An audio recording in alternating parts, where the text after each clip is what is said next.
Hey guys, my name is Karina Gomez, and I will be talking about prenatal health. So, what is prenatal health? It's the healthcare a patient receives during pregnancy.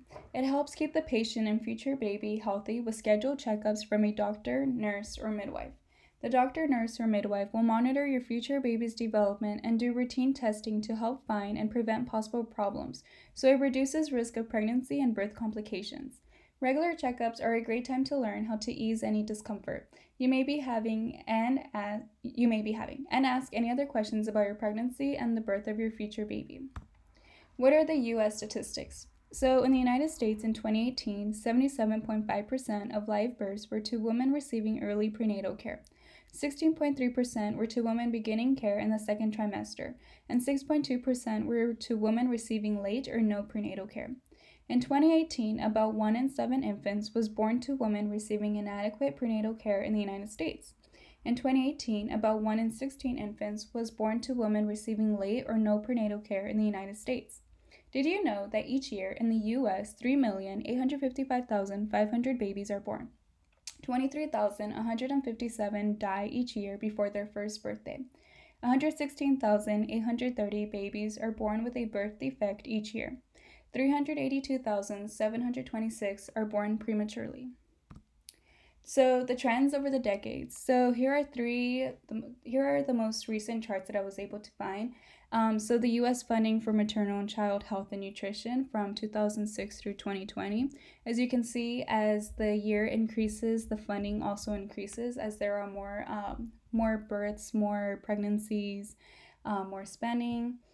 So another chart is the percentage of births to mothers receiving late or no prenatal care by age of mothers. So as you can see, women that are under 15 years of age, they're at the highest of receiving late or no prenatal care, and it's only because of financial status. Another chart is a percentage of mothers receiving late or no prenatal care by race and Hispanic origin. As you can see, it's the American Indian or Alaska Native that are the highest, and then next would be the non-Hispanic Black people. And that is only because of cultural beliefs.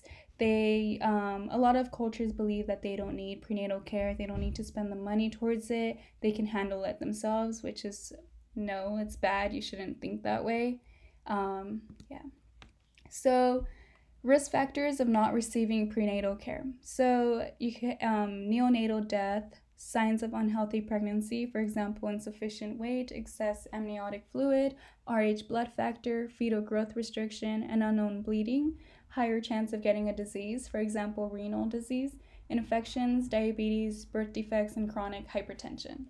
So, some symptoms. There are no symptoms to receiving prenatal care. It will only make you and your baby happy, healthy, and cared for during your pregnancy. Keeping you and your baby healthy and nurtured is the main priority. Treatment received during care.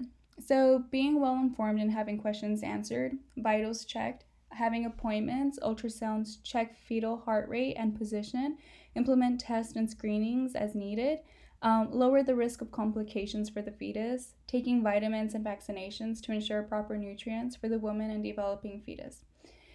So, barrier methods when not being able to receive prenatal care. The main one would be financial barriers.